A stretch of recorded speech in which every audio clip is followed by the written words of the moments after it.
2025 SLST 9, 10, 11, 12 new update রয়েছে এই ভিডিওতে। ভিডিওটা মন দিয়ে দেখো, আশা করি অনেক প্রশ্নের উত্তর পেয়ে যাবে।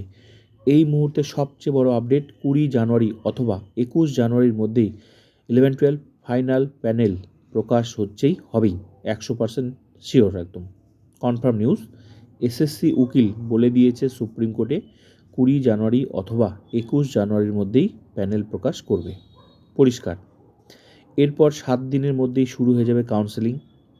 তারপর কিন্তু 9-10 প্রসেস শুরু হয়ে যাবে। তো 9-10 প্রসেসটা পরে হওয়ার কারণ 11-12 অনেক ক্যান্ডিডেট আছে যারা 9-10 পাস করেছে। তো এটা যদি আগে নিয়োগ হয়ে যায়, মানে আগে কাউন্সেলিং স্কুল চুজ হয়ে যাচ্ছে, এর ফলে তাহলে যারা এখানে চাকরি পাচ্ছে 9-10 আর যাবে না। তো এসএসসি চাচ্ছে, সরকারও চাচ্ছে যাতে বেশি, এমনিও সিট বেশি আছে 9-10 তোমরা জানো। এসএসসি সরকারও চাচ্ছে যাতে বেশি সংখ্যক ক্যান্ডিডেট চাকরি কিন্তু পায়, হ্যাঁ, যার জন্যই এই প্রসেসটা 11-12 প্রসেসটা আগে শুরু করা। অনেকে এই মুহূর্তে টেনশন যে আমাদের 9-10 কী হবে। তো তোমরা, এটা কিন্তু দেরি হচ্ছে তোমাদের ভালোর জন্য।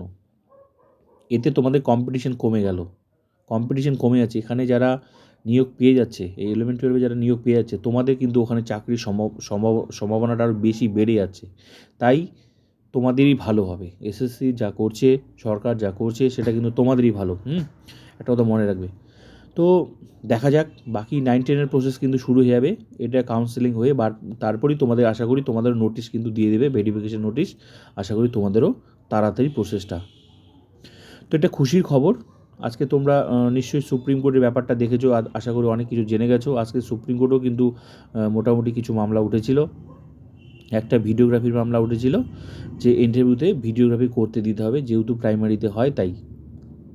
এটা নিয়েও কিন্তু অনেকে বিভিন্ন ধরনের বিভিন্ন কোনো পরীক্ষায় কিন্তু মানে ভিডিওগ্রাফি হয় না। বড় বড় আইপিএস আইএএস অফিসার থেকে শুরু করে কারো পরীক্ষায় মানে ইন্টারভিউতে ভিডিওগ্রাফি হয় না। তো এখানে তো এটা নিয়ে পরিষ্কার করে, যেহেতু গ্যাজেটে লেখা ছিল না, সুপ্রিম কোর্ট কিন্তু এটা নিয়ে বেশি মাথা ঘামায়নি, কারণ এটা জানা কথাই ছিল, যেহেতু গ্যাজেট মেনে পরীক্ষা হয়েছে। এটা যদি শুরুতে হতো তাহলে কিন্তু ব্যাপারটা আলাদা হতো, অসুবিধা ছিল না।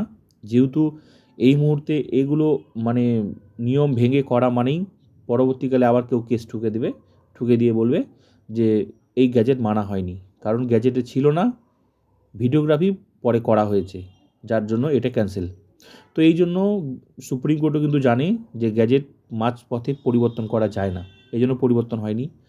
আর আজকে একটা তোমার বয়সের ছাড় নিয়েও একটা মামলা হয়েছিল। মামলা বলতে কি, হাইকোর্ট থেকে বলা হয়েছিল যে বয়সের ছাড় দিয়ে পরীক্ষা, মানে যারা ওয়েটিং কিছু ক্যান্ডিডেট তারা কিন্তু মামলা করেছিল বয়সের ছাড় নিয়ে, যাতে ইন্টারভিউ দেওয়ার সুযোগ, মানে একটা ব্যাপার ছিল।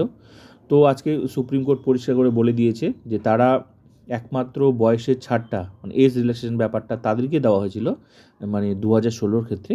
যারা আনটেন্টেড শুধু না, আনটেন্টেড বলতে সিলেক্টেড অ্যান্ড অ্যাপয়েন্টেড, মানে যারা চাকরি করতো তাদের ক্ষেত্রে ওই মানে ছাড়টা পায়, মানে এজ রিল্যাক্সেশন যেটা আছে, বয়সের ছাড়। তো এখানে হাইকোর্ট থেকে রায় দেওয়া হয়েছিল, মানে বয়সের ছাড় সবাই পাবে, ঠিক আছে। তো এসএসসি কিন্তু পরিষ্কার করে আজকে মানে ক্লিয়ার করে দিয়েছে যে এই মুহূর্তে যদি এই বয়সের ছাড়টা দেওয়া হয়, তাহলে এখনও 2-3 লাখ ক্যান্ডিডেট আছে যারা পরীক্ষায় বসেনি, বয়সের জন্য বসতে পারেনি, তারাও মামলা ঠুকে দেবে। এর ফলে পুরো নিয়োগটা ঘেটে হয়ে যাবে। তো তখন কাকে ছাড়বে? আরও 2-3 লাখ ক্যান্ডিডেটকে চান্স দিতে হবে। এর ফলে আরও 1-2 বছর নিয়োগ চলে যাবে। তো এগুলো কিন্তু, এর ফলে কিন্তু এসএসসি এটাও জানিয়ে দিয়েছে, যদি আমি 10 জন, 20 জন, 50 জনকে এই সুবিধাটা দেই, মানে এসএসসির যুক্তি যে ঠিক আছে এদেরকে ছাড় দেওয়া হোক, কিন্তু তার পরবর্তীকালে তো আবার কেউ কেস করবে যে আমরা তাহলে কেন পরীক্ষায় বসতে পারলাম না বয়সের ছাড়ের জন্য, তারাও কেস করবে, এবং সবাইকে সুবিধা দিতে হবে। তো এর ফলে নিয়োগ কিন্তু মানে 2-3 লাখ ক্যান্ডিডেট এখনও লাইনে থেকে যাবে। এগুলো যুক্তি। তো এই জন্য কিন্তু, আর সুপ্রিম কোর্টও পরিষ্কার করে জানিয়ে দিয়েছে, আমরা ছাড়টা তাকিয়ে দিয়েছিলাম, তো যার জন্য এগুলো আর কোনো কিছুই হয়নি, স্টে দিয়ে দিয়েছে হাইকোর্টের ব্যাপারটাকে নিয়ে, ঠিক আছে। তো নিয়োগ আশা করা যাচ্ছে নিয়োগ হচ্ছে, নিয়োগ হবে, টেনশনের কোনো কারণ নেই। আর 9-10 আমি সবাইকে বলছি, যারা ফ্রেশার্স ইন সার্ভিস আছো, তোমরা ভালো করে পড়াশোনা করো।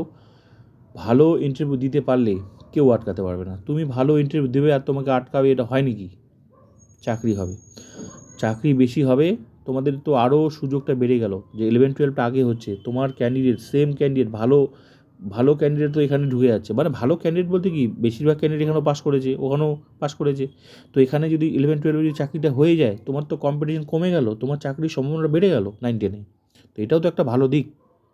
যা কিছু হবে ভালো হবে, চাকরি হবে।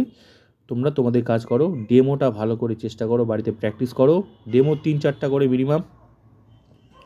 আর খুব সহজ ডেমো নিয়ে তোমরা ইন্টারভিউতে যাবে না, খুব সহজ যাবে না, নাহলে কিন্তু ইন্টারভিউ বোর্ডে যারা থাকবে, যেটা 11-12-এর ক্ষেত্রে হয়েছে, সহজ টপিক নিয়ে ডেমো, সবাই একই টপিক যখন ইন্টারভিউতে ডেমো দিচ্ছে, ওই ইন্টারভিউ এক্সপার্টে যে 4জন করে থাকে, ওনারা যখন দেখছে যে একই সহজ টপিক নিয়ে সবাই ডেমো দিচ্ছে বাচ্চার মতো, তো ওরা তখন কি করছে যে চেঞ্জ করে দিচ্ছে, না না এই ডেমো চলবে না, অন্য ডেমো দিন। তখন পারছে না, তো ওরা নিজেরা সিলেক্ট করে দিচ্ছে, নিজেরা সিলেক্ট করে দিলে তো হঠাৎ করে যদি যে যে মানে হঠাৎ করে যদি বিনা প্রিপারেশনে যদি কাউকে বলা হয় যে এই বিষয়ে একটা কিছু বলেন, হ্যাঁ অবশ্যই বলতে পারবে, কিন্তু যেভাবে একটা প্রেজেন্টেশন, একটা যেভাবে একটা ভালো গুছিয়ে বলা, সেটা কিন্তু হয় না। তো ডেমো 5 মিনিট তুমি ওইভাবে বিনা প্রিপারেশনে 5 মিনিট চালানো যায় না, হয়তো 10 সেকেন্ড, 20 সেকেন্ড, 30 সেকেন্ড চালানো যেতে পারে, 1 মিনিট টেনে টুনে বলা যেতে পারে, কিন্তু 5 মিনিট 10 মিনিট ধরে বিনা প্রিপারেশনে একটা ডেমো চালানো যায় না। তো এই জন্য এমন ডেমো সিলেক্ট করে যাবে যাতে তোমার অসুবিধা না হয়, মানে তুমি একটু কঠিন টপিক সিলেক্ট করে যাবে, যাতে তোমার কোয়ালিটিও মেনটেন হয়, যে বোঝে যে এক্সপার্টরা না ক্যান্ডিডেট ভালো, যথেষ্ট মানে জ্ঞানী বলেই দম আছে, যে একটা ভালো আর কঠিন টপিক নিয়ে আসছে। আর যদি সোজা তুমি টপিক নিয়ে যাও, সোজা টপিক নিয়ে যাও, তাহলে তো বুঝে যাবে যে ক্যান্ডিডেট খুব চালাক, সহজ টপিক নিয়ে এসছে। তো এরকম সবাই যাবে সহজ টপিক নিয়ে।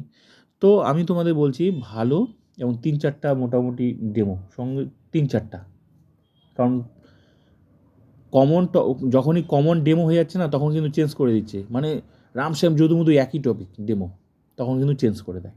যার জন্য বলছি মিনিমাম 3-4টা রাখবে ডেমো, আর একটু যতটা পারবে একটু কঠিন, আর বাড়িতে প্র্যাকটিস করো, আশা করি তোমাদের চাকরি হবে। বেস্ট অফ লাক সবাইকে।